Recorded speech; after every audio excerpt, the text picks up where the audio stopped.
Hello everyone, and welcome to today's webinar, How to Maximize the Impact of Your Research, an ECRs Guide.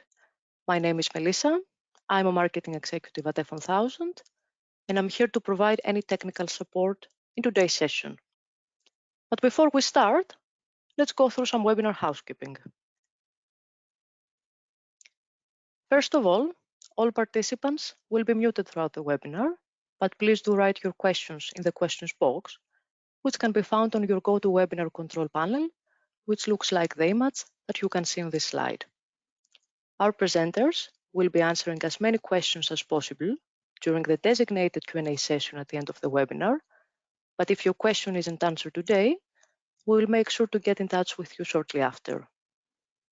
Also, if for any reason you need to drop off the webinar, that's not a problem at all, as the session is being recorded and will be sent to you a couple of hours after the webinar. Full house today, as we have 3 speakers and 2 are from F1000. So we have Alicia Estacio Gómez and Georgina Durowoju, who are both publishing executives at F1000. Our third speaker for today is Oleksandr Berezko. He is an ex-president and advisory board member of Eurodoc, the European Council of Doctoral Candidates and Junior Researchers. He is also an associate professor at Lviv Polytechnic National University and co-founding president of the Institute for Open Science and Innovation.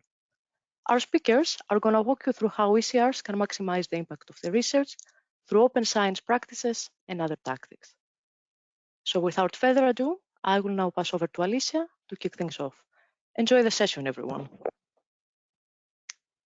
Hi, thank you, Melissa. Yeah, so I will start with the next slide, please. So first of all, we need to discuss or reflect on how do we measure research impact nowadays. And there is an extensive use of journal and publication-based metrics, such as the journal impact factor and the H-index. So just to give a brief explanation, what are they? The journal impact factor is calculated by dividing the number of citations received by published documents in the last 2 years by the number of citable documents. So an impact factor of 1, it means that on average, articles published in a journal within the last 1 or 2 years have been cited at least once. And then the H-index, instead of referring to the journal, is for each researcher, and is calculated based on the largest amount of articles that have received at least H citations. So as an example, an H-index of 10 means that amongst all the publications of an author, they have at least 10 that they have received 10 citations each. So why are these indicators or metrics problematic? Well, first of all, they are, in the case of the journal impact factor, they are measured at the journal level, and it's an assumption that all articles will behave in the same way in terms of citations, but the variation in citation tell us that it's just a few of articles that get a lot of citations, where the other ones don't get so many. So it's not a normal distribution of citations. In case of the H-index, it can be problematic if you work in a field that not many researchers work in. So you won't have as many number of citations available to you, not because your work is not of good quality, but just because there's less people working there. And also, if we just use these indicators to measure the quality of research and researchers, there are some fields that they don't publish the results in the journals that will get an impact factor, just because they use journals that they don't publish in English, or they just communicate the research by, for example, publishing books or other outlets. And also they are not taking into account other equally valuable research activities such as mentoring, teaching, outreach, and other academic duties that really are the day-to-day of researchers.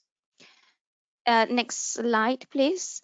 So thankfully, there is room for change, and there have been several initiatives over the last 10 years or so that they have acknowledged these problems. So as you already probably know, it started in 2012 with DORA, the San Francisco Declaration on Research Assessment. Then on 2015, they published the Leiden Manifesto. 19, the Hong Kong Principles, and very recently in 2022, the European Commission and other research institutes and academics have created the Coalition for Advancing Research Assessment, QARA, that we will talk a bit later on at different points during the presentation. But the common messages from all these proposals is that we need to recognize the diversity of contributions to careers and in research, not just the publications. There are other things that researchers do equally valuable. We need to be mindful that there are field-specific needs. You cannot just compare HSS subject with subject areas. And then also base research assessment primarily on qualitative evaluation, for which peer review is central, so to have the assessment of your peers, and be supported by the use of quantitative indicators, but not rely uniquely in these quantitative indicators. They also suggest to abandon inappropriate uses in research assessment of journal and publication-based metrics, and facilitate the implementation of new policies and practices that could influence hiring, promotion, and funding decisions.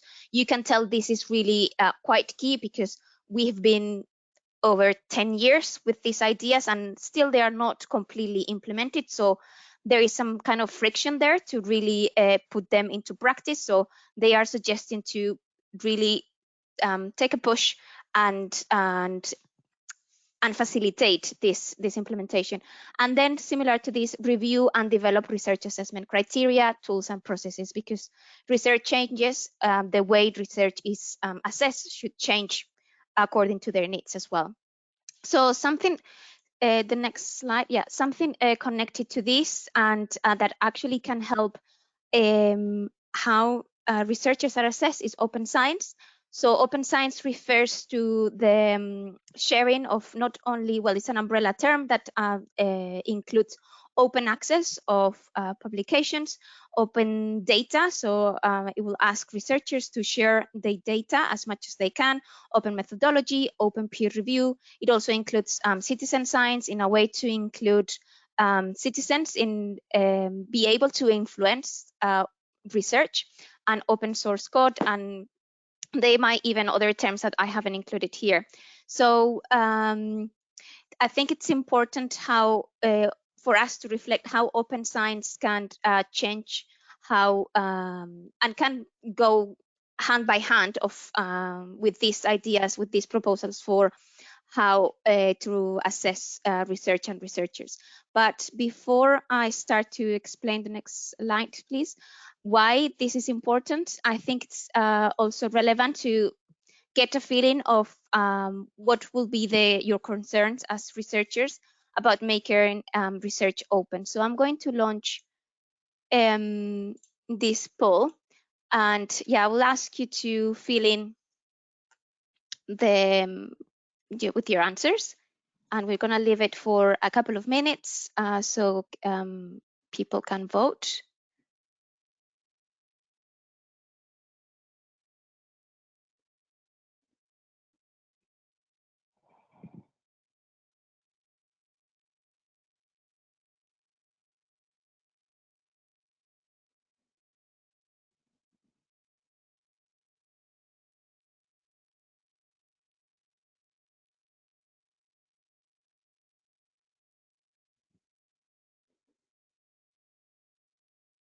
Okay, so I see 60% have voted.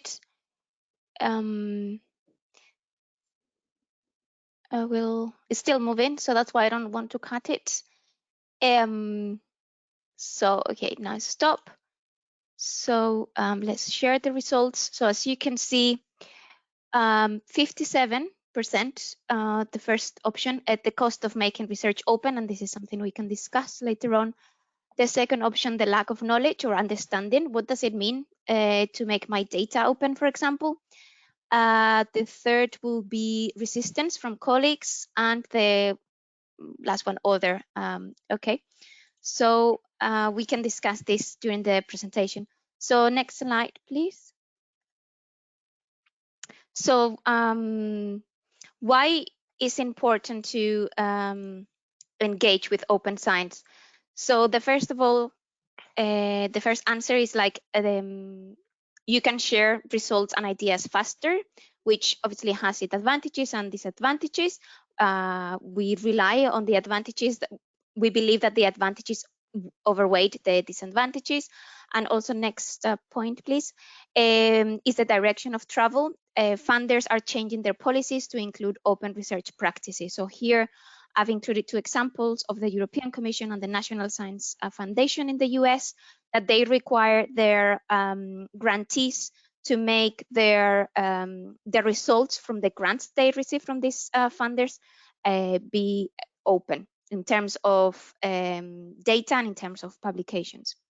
Then next, also research assessment is changing, and with that way, research assessment, that's why it needs to go in parallel with open science principles, because if you are going to make the effort to make your research open, your data, it should be rewarded in some ways. So that's why it's important that research assessment needs to go up at the same time with the different open science practices. And then in the last point, there is one of the advantages that has been proposed for back in open science is that this open access citation advantage. So the idea is that you will have higher number of citations if you make your publications open.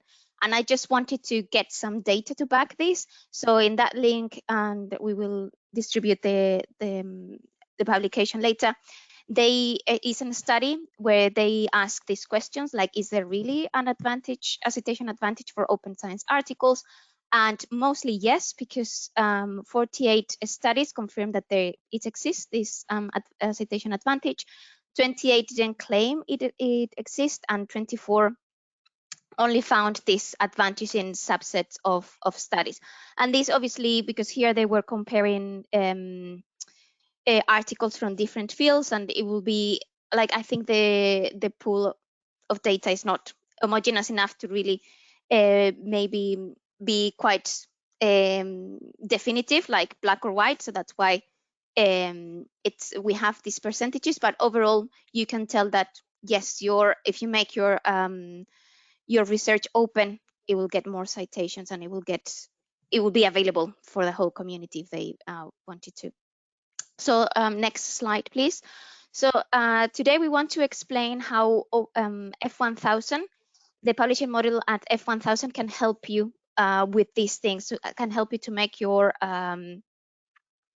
work open and in line with these suggestions that these research assessment proposals are suggesting. So first of all, I will start with explaining our publishing model. So first of all our articles are published in open access, and we follow a post-publication peer review. So what means about this post-publication is that first of all, the article is submitted into the platform online, as the same way you will do for another journal, and is received by our pre-publications team, that they're gonna do some checks that your author eligibility is correct, that the article is not plagiarized, that you are able, this is quite important, that you are able to share your data. We will acknowledge situations in which you cannot share your data for protection of confidentiality issues, because it has commercial value,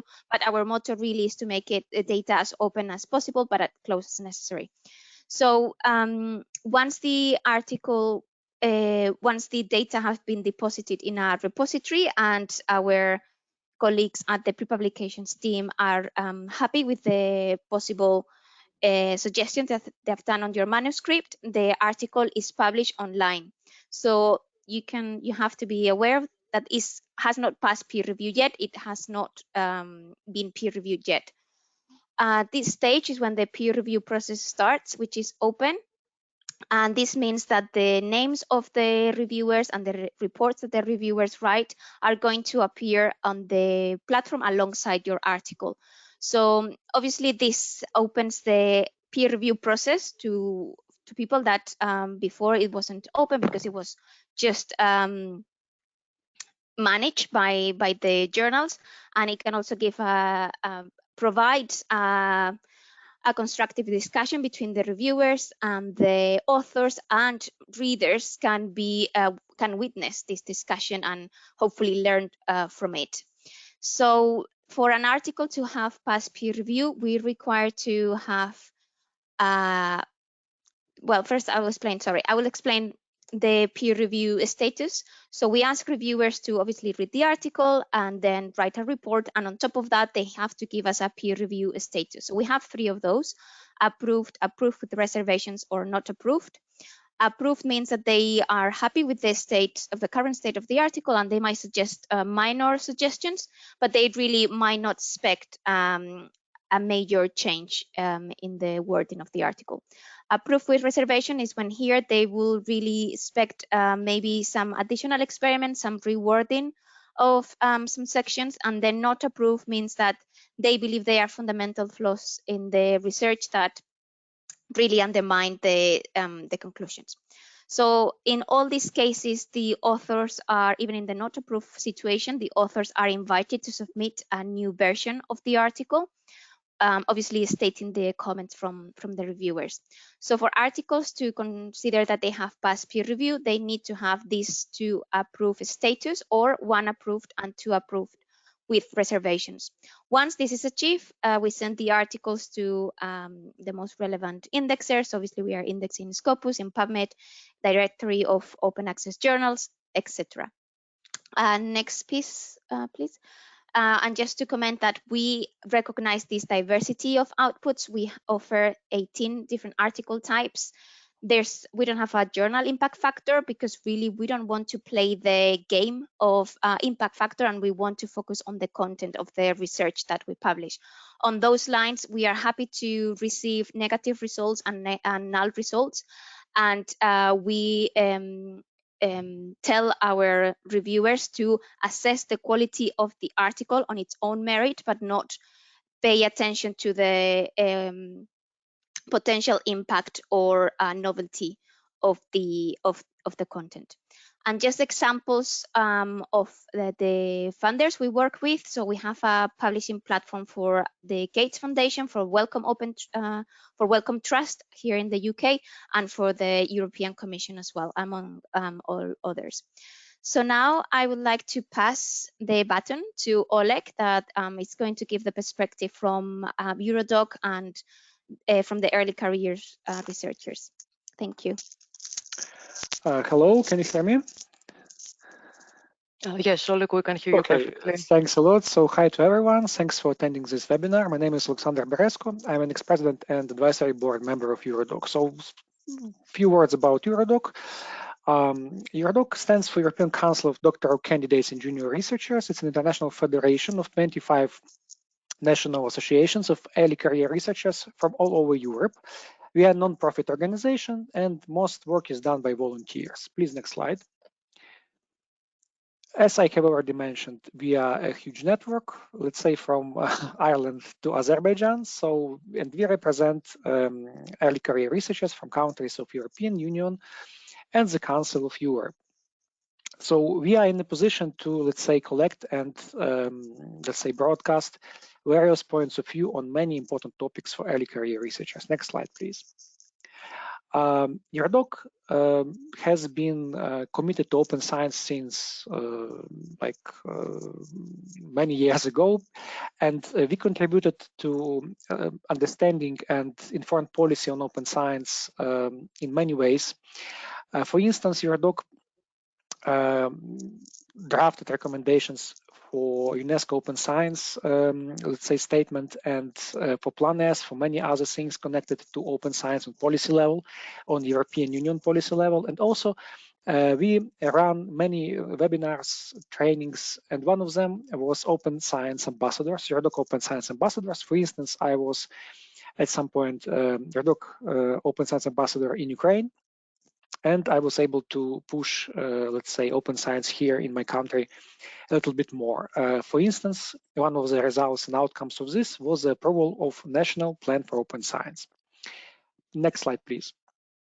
Eurodoc also participates in many EU-funded and other projects connected to open science, such as Optima, Open for UA, Opus, and of course Open Research Europe, which is an innovative open access publishing platform of European Commission, and which is made using F1000 technologies. This platform was already mentioned today.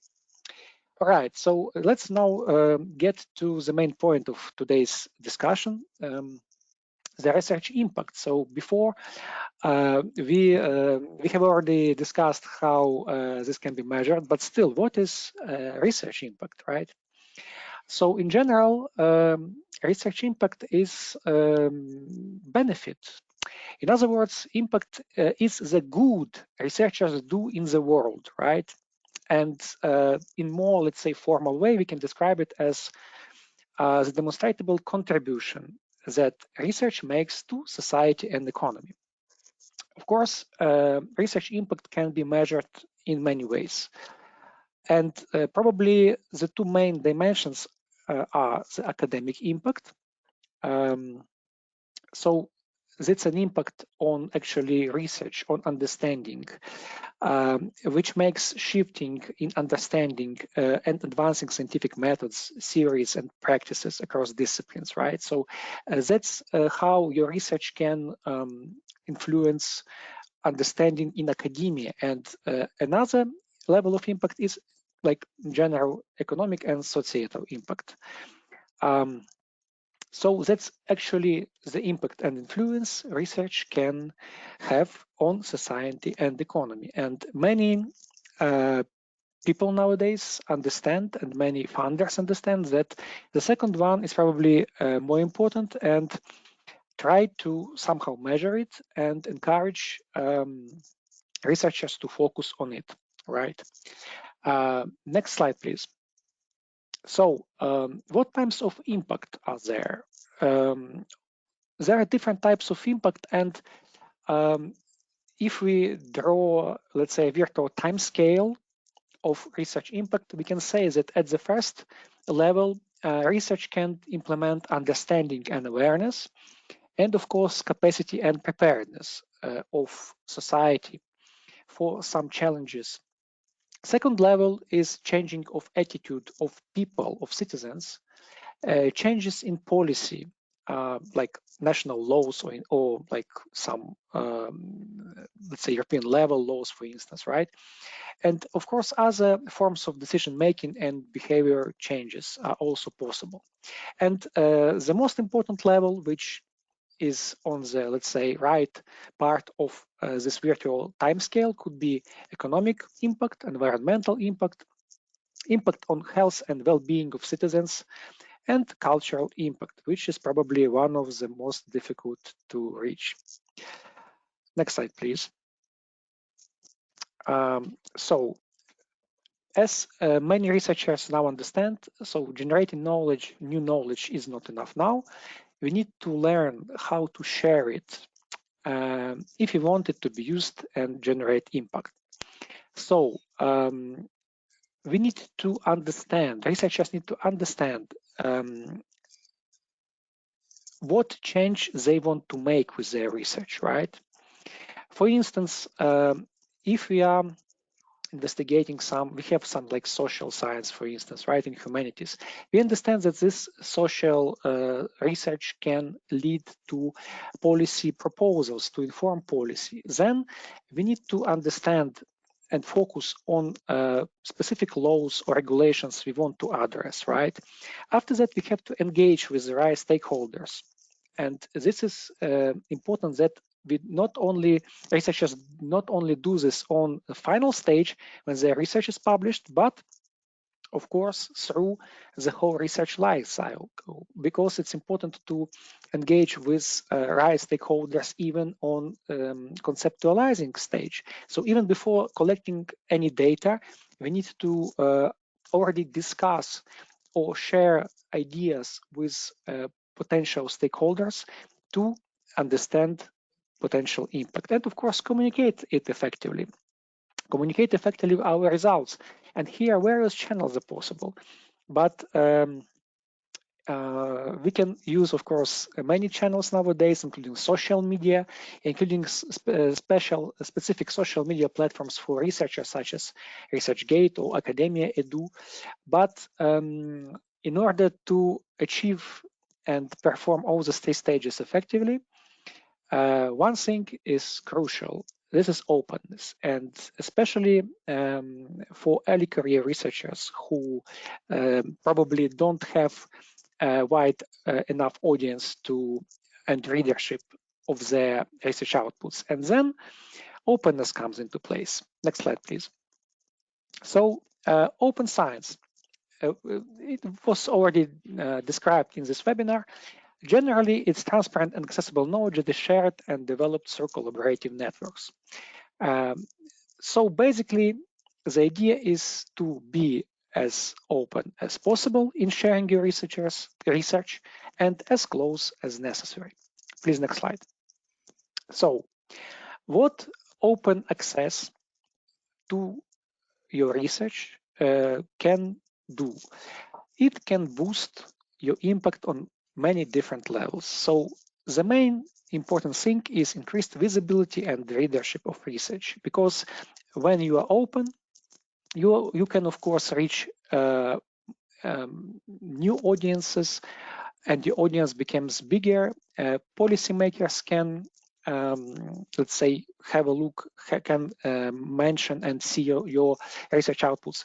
But let's go from step to step. So first of all is, which has already been mentioned today, is a more broad citation advantage for researchers. So more people will see your work and be able to cite you. It's of course super important for early career researchers who only start to build their scientific reputation, and gives them more visibility among their peers. Also accessing non-academic audience such as policy and decision makers on different levels, industry of course. So that's a way research can directly be assessed and inform policy. Accessing research communities in developing countries, that is super true. Let me tell you from my, let's say, own experience. So many people, let's say even in Eastern Europe, don't have access to paywalled knowledge, and making knowledge open access, it's the only way so they can read it now. Advancing citizen science initiatives, which became more and more popular, so making science open, can help engaging broader community to make research. As I already mentioned, fostering innovation capacities outside academia, so we reach another audiences which would never pay probably to access for knowledge and don't even consider such option, but are ready to have to benefit from knowledge in open access. Of course, openness and transparency increases trust in science, which is super important in our time of post-truth and various manipulation with information and media. And last but not least, open access to research exposes your research outputs to various search engines and artificial intelligence instruments, which will obviously become more popular in the future, and will allow, this step will allow, let's say,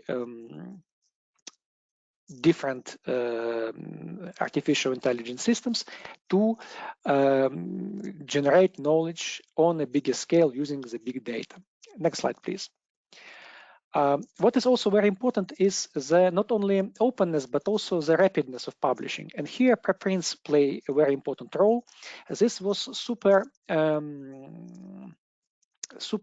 visible due to the COVID-19 pandemic, when actually open science and preprints particularly were critical to combating the disease.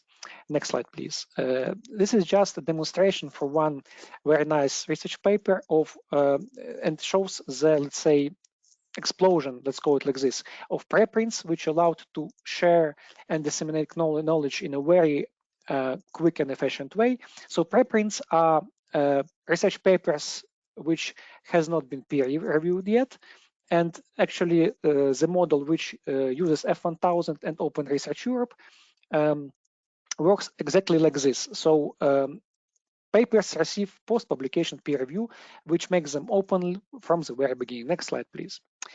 Also, open science is super important for disadvantaged academic communities of countries which are conflict affected, such as Ukraine, for instance, which helps to more effectively use science and knowledge for recovery of countries affected by war. Next slide, please. Open data is also very important because it again boosts trust in science, because allows replicability and reproducibility, but also allows to save funds by reducing duplication. So when people know what data has already been collected, it's more easy to focus on new research. Next slide, please. So open peer review is also very important practice because despite boosting trust in research, it also serves as an instrument of collective mentorship, which is especially relevant and valuable for early career researchers, because early career researchers can see how the research is assessed and they learn best practices already in the evaluation process. Next slide, please. Speaking about barriers, of course, probably the most important now is lack of credit of acknowledgement, because early career researchers and researchers in general need to understand why they should even bother, right? Lack of knowledge, understanding, and skills is also important, and lack of infrastructure is a huge barrier, especially in developing countries. Lack of resources can also be an important barrier, because probably one of the, let's say, features of open science is that it requires funds, right, to make research open, and time to do everything in a good way. And of course, war and other crises are also a huge barrier, but that's probably a topic for another discussion. Next slide, please. So as I already mentioned, researchers, and especially early career researchers, need to understand why they should invest their time in making their research open. And next slide, please. COARA, already mentioned today, Coalition of Advanced Research Assessment, can be a possible answer. So if we, let's say, transform the research assessment system and prioritize open science and prioritize all the practices we mentioned now, research impact, then it's possible for everyone to shift towards it. Next slide, please. So Eurodoc helps to boost this by establishing a COARA working group for especially assessing early career and mid-career researchers. So I cordially invite all of you to join it. Next slide, please. Our research showed that junior researchers are generally much less knowledgeable about open science than middle and senior researchers. So indeed, there is some lack of understanding, which has to be filled by proper measures. Next slide, please. And Eurodoc helps to do that by publishing research outputs, by organizing various webinars, particularly on open peer review, which was last year, and also by establishing educational programs such as Open Science Ambassadors, which help to boost understanding and train early career researchers in this direction. All right, so please, next slide. Okay, so then let me thank you for your attention, and hopefully there will be questions in the discussion. So to summarize, let's say that research impact is not something connected to journal impact factor, of course, but of actual impact of research on academia, society, and economy. And there are very important initiatives such as COARA and specific working groups, which try to shift focus on research assessment in this new and important direction. And hopefully this will help research in general to go back to the very idea of research to make society a better place. Thanks a lot. Thank you, Oleg.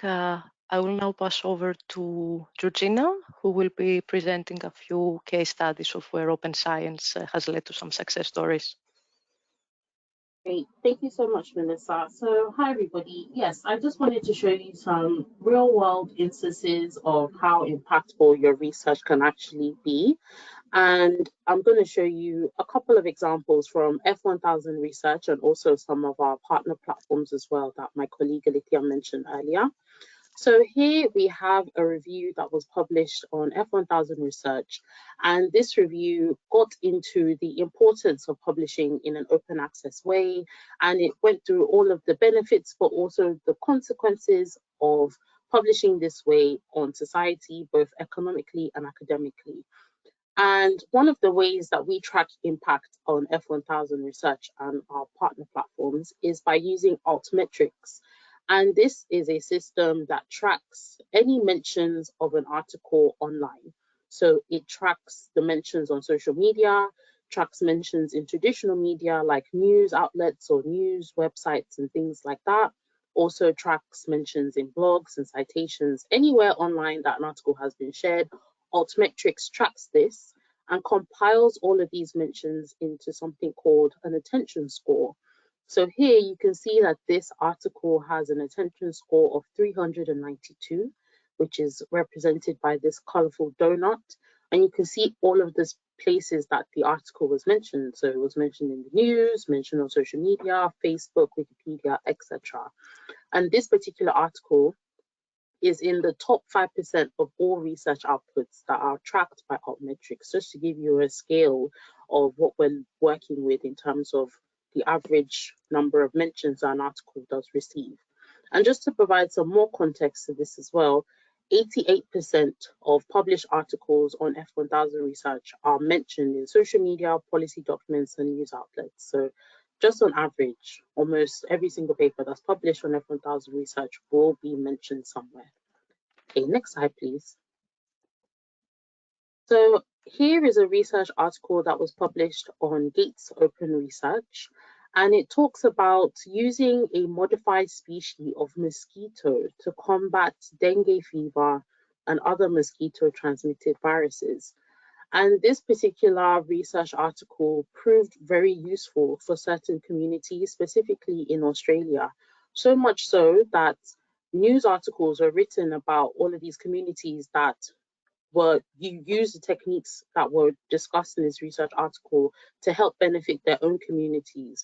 So this article was mentioned in major news outlets such as BBC News, Newsweek, Forbes, and again, it just goes to show how useful this piece of information, this piece of research was to the wider community and how that was then picked up by major news outlets as well. Okay, next slide, please. Here we're looking at a research article that was published on Welcome Open Research, and it goes into investigating how the spread of the COVID-19 virus differs in different social settings. And this particular piece of research was very beneficial to policymakers globally. And it was mentioned in different pieces of policy that went ahead to affect the day-to-day life of millions of people, ourselves included. So again, just another idea of how your research could be beneficial, not just to your research community, but also to the wider general public. And one way of doing that is by influencing policy. Next slide, please. And now we're looking at a data note that was published on Open Research Europe. And this data note essentially just listed all of the different electricity generations of hydropower plants across Africa, just as a reference point to researchers in this field who needed this piece of data to do their own research. And this particular piece of information proved so useful to researchers within the field that it was cited in major scientific publications like Science and also the IEEE Spectrum magazine. So again, just showing that a piece of information that might not have been published in a traditional journal ended up being so beneficial that it ended up landing in a citation in major outlets that are quite big in the electrical engineering world. So just showing how useful research can be and the different ways in this usefulness is shown. Next slide, please. So now I'm just going to talk to you guys a bit about all of the different ways that you can promote your research, not just within your research communities, but also beyond that. And of course, I'm sure a lot of people in here already have signed up to social media, but Twitter is one of the best ways that you can share your work. You're able to connect with researchers like yourself, but also other researchers that you might not have the opportunity to meet on a normal day. And you can also share your research within these communities and beyond. And you can also begin to network with researchers in your field and beyond as well on social media. As mentioned by Oleg and Alicia earlier, it's a really good idea to create a Google Scholar or ResearchGate or an ORCID account. Again, it's just a way for one, establishing yourself in the community, and it helps with your discoverability as well. If people put your name into Google and your name is attached to a Google Scholar account or a ResearchGate account, it not only provides legitimacy to you as a researcher, but it just helps people find you a lot easier, which kind of ties into my third point, which was create an institutional webpage if that's something you're able to. People love to know that, okay, if a researcher claims to work at this university, the bare minimum, I should be able to find them on that university's website. So that's really important for one, trying to aid your discoverability, but also your credibility as well. And then lastly here on this slide, create networks with your fellow early career researchers. You're all at a similar stage in your career. You're all facing very similar issues and problems. And it's just very helpful to have a community that is going through something similarly to you. So that could give an opportunity to brainstorm and problem solve in a way that's unique to what you're going through at that time. Okay, next slide, please. So other ways that you can, maximize your research impact is to get creative, to do things that are not always seen. And one of the ways I recommend doing so is by writing a blog about your research. I think one of the ways that minimize how many people can be interested in your work is if they don't know about it, one, and they don't understand it. On Open Research Europe, we have a blog series called a Research Spotlight, where we pick an article that has passed peer review and it seems to be quite popular in the field. And we work with the authors to write a blog about their work in a way that's understandable, not just to researchers in their field, but also anybody who might have an interest in what they're working on. Just breaking down barriers to who can really be invested in your work. Another way you could do this is by publishing a poster or an alternative article type, something beyond just a traditional research article or review. And again, following on with that visual element to your research, why not publish your work with a visual abstract? Again, breaking down barriers to who can understand your work, but also doing something that you don't typically see and setting you aside from the norm. And then last but not least, on Open Research Europe and other F1000 associated platforms, we ask our authors to supply something called a plain language summary alongside their article. And it is essentially the abstract of the article, but written in such a way that it is understandable by anybody. So people who are in your field will know what you're talking about, but also people who are not. So again, breaking down the barriers to entry, you're bringing in a whole new audience of research, of people to read your work in a way that's understandable to them. It's just a way of, again, breaking down those barriers. Next slide, please. Okay, and last but not least, just some of the further ways that you can, promote your research, but also create that sense of community. Research assessment. So Oleg and Alicia mentioned Kawara earlier. If your institution is a signatory of this agreement, that puts you in a great position to have your work beyond just the publications that you do be recognized and be counted towards your career progression. Also, ask for feedback. It seems quite stupid to say, but it's really helpful to ask people in your field for feedback on presentations you might be working on or any efforts you're taking to disseminate or promote your work. Ask your peers, ask your supervisors, ask academics around you for what they think. how they think you're doing when you're presenting your research. And then this is more dependent on the publishers you're working with, should you choose to publish your work. But on F1000 Research, we do press releases now. So for articles that we think are doing quite well in the field in terms of views and in terms of downloads, we will then put out a press release. And this should then encourage more and more eyes to look at that research article. So that's something dependent on where you're publishing, but it's another way to promote your work as well. Next slide, please. I'm just going to do a very quick poll. I'm going to launch it right now. Just give me a minute. And just asking everybody to vote. Did you know about the Kawara Coalition before this webinar? We'd love to hear from you.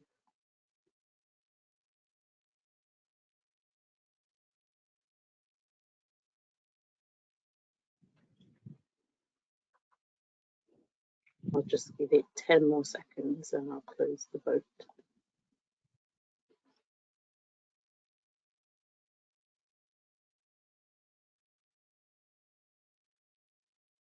Okay. Wow, not that many.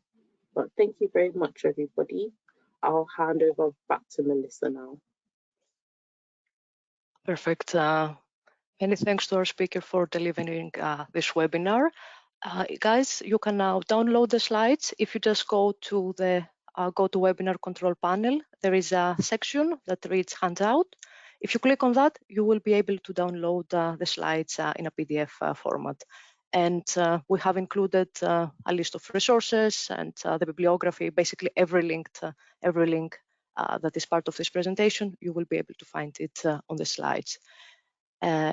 Here, you can also see Oleg's contact info if you want to reach out, and also F1000's main email address, as well as our websites.